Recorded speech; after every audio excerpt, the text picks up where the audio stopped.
Audio Jungle.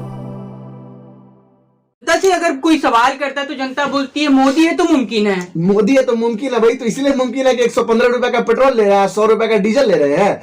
और उसके बाद आपको देख लीजिए कि हर जगह जो है आम चीजों में तेल जो 70 रुपए लीटर ले रहे थे वो आज 200 रुपए लीटर ले रहे हैं। तो मोदी है तो मुमकिन है, हम तो कह ही रहे हैं कि मोदी है तो मुमकिन ये है कि लोगों को शमशान घाट में जगह नहीं मिली, लोगों को कब्रिस्तानों में जगह नहीं मिली, ये मोदी जी है इसीलिए मुमकिन है। कोई और इस देश के प्रधानमंत्री हो तो ये सब चीजें मुमकिन नहीं होती। क्योंकि जो लोग धर्म के नाम पर राजनीति करते हैं खुला हुआ डंके की चोट पर, वो लोग बताइए हमारे भाइयों को जो है शमशान घाट में जगह नहीं मिली, उनको जो है लाशों को बहाना पड़ा गंगा नदी में। बताइए उस पवित्र गंगा के अंदर जिस भी परिवार ने अपने परिवारजन की लाश को रखा होगा, वो सोचिए उनके ऊपर क्या बीत रही होगी कि उनको शमशान घाट में लकड़ियां नहीं मिल रही हैं। सरकार ने कोई प्रबंध नहीं किया कोरोना काल में, लोग ऑक्सीजन की कमी से मर रहे हैं, उनको दवाइयां नहीं मिल रही हैं, अस्पताल में बेड नहीं मिल रहा है। क्या लगता है अभी ये थर्ड वेव आ गया है, तीसरा चरण आ गया कोरोना का, कि ये चुनावी रैली होनी चाहिए या नहीं? देखिए इसमें बहुत अच्छा स्टैंड हमने देखा अभी चुनाव आयोग का। पहले उन्होंने 15 जनवरी तक को रोका और अब उन्होंने 22-23 जनवरी तक जो है वो किसी भी तरह की चुनावी रैली पर बैन किया है। 4 लोगों के साथ आप जाके डोर टू डोर कैंपेन करें। मैं ये मानता हूं कि चुनाव कराना जो है लोकतंत्र में जो है वो संवैधानिक बाध्यता का सवाल हो जाता है, इसलिए चुनाव तो कराया जाएगा, लेकिन कोरोना के प्रोटोकॉल को देखते हुए चुनाव कराया जाए। वहीं मैं साथ में आपको एक बात और याद दिला देता हूं कि जब एफआईआर होगी तो विपक्षी पार्टियों पे होगी, जब एफआईआर होगी तो जितनी विपक्ष की पार्टियां उत्तर प्रदेश के अंदर, उत्तराखंड के अंदर, गोवा, पंजाब, मणिपुर के अंदर चुनाव लड़ रही है उनके ऊपर होगी। कोई भी सत्ताधारी पार्टी के ऊपर एफआईआर नहीं होगी बीजेपी के ऊपर। यह भी बता दूं कि जिस दिन हमारे देश के प्रधानमंत्री बंगाल में रैली को संबोधित कर रहे थे, बंगाल चुनाव के दिन, बंगाल चुनाव चल रहा था और एक दिन रैली को संबोधित कर रहे थे और ये कह रहे थे कि पहली बार इतनी भीड़ हमने रैली में देखी है, वो दिन, उसी दिन देश में सबसे ज्यादा कोरोना के केस आए थे। उस वक्त तक आज के रेट में बढ़ गए हैं, वो अलग बात है। मैं उस वक्त सेकेंड वेव की बात कर रहा हूं और प्रधानमंत्री जाके रैलियां कर रहे थे। तो हमारे नेता राहुल जी ने नजीर पेश की, उन्होंने बोला कि हम कोई किसी भी तरह का कैंपेन नहीं करेंगे, कोरोना के केस बढ़ रहे हैं, कोविड के केसेस बढ़ रहे हैं। तो मेरा ये कहने का मतलब है कि क्या ये प्रतिबद्धता ये सिर्फ और सिर्फ कांग्रेस पार्टी या विपक्षी पार्टियों पे लागू होगी या बीजेपी पे भी लागू होगी? मैं ये चुनाव आयोग से खुल के सवाल पूछना चाहता हूं, क्योंकि उनके ऊपर तो कोई एफआईआर नहीं हुई, कोई एपिडेमिक एक्ट के अंदर एफआईआर नहीं हुई और कहीं नहीं हुई। हर जगह आप देख लीजिए जितनी जगह भी चुनाव हुआ है। तो मेरा कहने का मतलब है कि उनके जो है उसको डिसीजन को वेलकम भी करते हैं और चुनाव संवैधानिक बाध्यता है वो होना चाहिए समय पर, लेकिन कोविड के प्रोटोकॉल को फॉलो करते हुए। क्या लगता है अभी कांग्रेस को देखा जा रहा है कि अभी जितने भी रेप पीड़ित हैं उनके परिवार को टिकट दे? देखिए कांग्रेस की जो राजनीति है, मैंने आपको बताया ना, वो आम जनमानस की राजनीति है, आम जनता की राजनीति है। आपको जिस बात से तकलीफ होगी उस बात से कांग्रेस पार्टी के हर एक नेता को तकलीफ होगी, हर एक कार्यकर्ता को तकलीफ होगी, आदरणीय राहुल जी, प्रियंका जी और सोनिया जी को भी तकलीफ होगी। क्यों? क्योंकि वो इस देश की आवाज को सुनते हैं, वो इस देश की भावनाओं को समझते हैं, वो इस देश के आम जनमानस की सोच में को समझते हैं।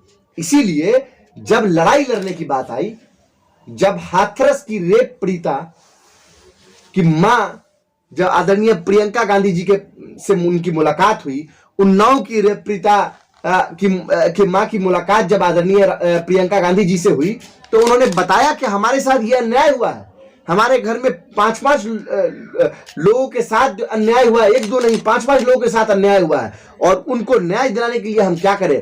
तो हमारी आदरणीय नेत्री प्रियंका गांधी जी ने कहा कि आप इस अन्याय के खिलाफ लड़िए और मजबूती के साथ लड़िए, और जिस विधायक ने आपके साथ अत्याचार किया है उसी के खिलाफ आप चुनाव लड़िए और आप बताइए कि आप जो है महिला होकर उनके सामने लड़ेंगी और जो नारा दिया है कांग्रेस ने, लड़की हूं लड़ सकती हूं, उसको साबित करके दिखाइए कि आप किसी भी अन्याय के खिलाफ अपनी जबान को उनको जो है बंद नहीं करेंगी, बल्कि अपनी आवाज को बुलंद करेंगी। इसीलिए उनको टिकट दिया गया ताकि वो न्याय के लिए जो संघर्ष उनका चल रहा है तो उस संघर्ष को और मजबूती मिले। कांग्रेस हर वर्ग को न्याय देना चाहती है, हर वर्ग को न्याय दिलाना चाहती है, हर समुदाय, हर जात, हर धर्म के लोग, सब की पार्टी है। हम तो ये नहीं कहते कि हम भाई एक जात धर्म की पार्टी है, हम लोग तो सबको लेके साथ चलते हैं, A to Z। हम लोग का राजनीति A to Z का है, गरीब अमीर सबका है, ठीक है, चाहे आप किसी जाति से हो, किसी धर्म से। आप ये कहना चाह रहे हैं सत्ताधारी पक्ष जो है वो जातिवाद की राजनीति करती है? उनके पास कोई मुद्दा ही नहीं है, नहीं समझ रहे बात को। जब आपने बोला कि आप इस देश के अंदर जो है रोजगार पैदा करेंगे, हर साल 2 करोड़ रोजगार देंगे, आज 8वां साल है, 16 करोड़ लोगों को रोजगार मिल जाना चाहिए था, तो 16 करोड़ लोगों को रोजगार मिलने के बजाय 40 करोड़ लोग अब बीपीएल की श्रेणी में चले गए। बात समझ रहे हैं? मतलब जितने लोगों को रोजगार देने का वादा था, ठीक है, उससे 3 गुना ज्यादा लोग जो है बेरोजगारी नहीं बल्कि बीपीएल में चले गए। पहले 40 करोड़ लोग थे, अब 80 करोड़ लोग हैं। कांग्रेस ने 40 करोड़ लोगों को ये बिलो पॉवर्टी लाइन से निकाला था। ये मैं नहीं कह रहा हूं, ये ऑक्सफोर्ड की रिपोर्ट कह रही है, ऑक्सफोर्ड इंडिया की रिपोर्ट कह रही है, ऑक्सफोर्ड यूनिवर्सिटी के जो रिसर्चर है उनकी रिपोर्ट कह रही है। तो मेरा ये कहने का मतलब है, जब आपके पास कोई मुद्दा नहीं होता तो आप जो है एक भाई को दूसरे भाई से लड़ाइएगा, एक धर्म को दूसरे धर्म से लड़ाइएगा, एक घर को दूसरे घर से लड़ाइएगा, आप मियाँ बीवी में लड़ाई लड़ाइएगा, भाई बहन में लड़ाई लड़ाइएगा। ये वही काम कर रहे हैं, तोड़ने की जो राजनीति है वो कर रहे हैं, जोड़ने का काम इनसे नहीं हो सकता। मतलब एक तरह से आप ये कह रहे हैं कि अंग्रेजों वाली नीति है ये तो अंग्रेजों के ही चट्टे बट्टे हैं ना। ये इनके जितने भी जो पूर्वज ग्रहे हैं वो सब अंग्रेजों का पांव दबाए हैं। माफीनामा लिख के भेजे हैं। माफीनामा लिख के कौन भेजा? गांधी जी भेजे थे कि नेहरू जी भेजे थे कि मौलाना अबुल कलाम आजाद भेजे थे, जेल गए थे तो? सावरकर भेजे ना, दामोदर सावरकर ने माफीनामा लिखकर भेजा, गांधी जी, नेहरू जी, अबुल कलाम आजाद ने नहीं भेजा। तो आप समझिए ये वही लोग हैं जो अंग्रेजों का कल तक पैर दबाया करते थे और आज उनके हाथ में सत्ता आ गई है। तो झूठ चरम पर है, बंटवारे की राजनीति जो है चरम पर है। एक समुदाय को दूसरे समुदाय से, एक जात को दूसरे जात से, एक धर्म को दूसरे धर्म से, एक घर के अंदर भाई भाई को लड़ा दो, इस तरह की राजनीति करते हैं। अब चलिए बात करते हैं बिहार में ये दारूबंदी को लेकर के लगातार डेली कुछ न कुछ घमासान मचा रहता है।